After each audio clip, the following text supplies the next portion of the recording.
ഇവിടെ തന്നിരിക്കുന്ന problem what are the x coordinates of the points where the graph of the polynomial p of x x square minus 2x cuts the x-axis എന്നുള്ളതാണ്.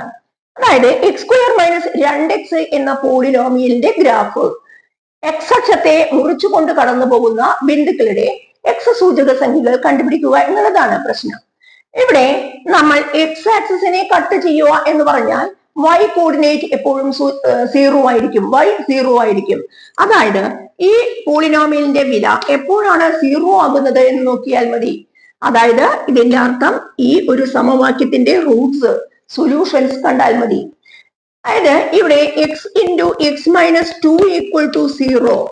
ഇതിന്റെ അർത്ഥം ഒന്നുകിൽ X 0 ആകണം, അല്ലെങ്കിൽ X minus 2 എന്ന number 0 ആയിരിക്കണം. അതായത് ഇതിന്റെ solutions x equal to 0 or x equal to 2 എന്നതാണ്. പോയിന്റ്സ് ഏതൊക്കെയായിരിക്കും? കട്ട് ചെയ്യുന്ന പോയിന്റ്സ് എന്ന് പറയുന്നത് എക്സ് 0 ആകുമ്പോൾ വൈയും 0 ആയിരിക്കും, ഒറിജിൻ ആയിരിക്കും.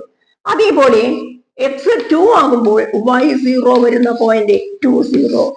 അതായത് ആ മുറിച്ചുകൊണ്ട് കടന്നു പോകുന്ന ബിന്ദുക്കൾ 0 0 2 0.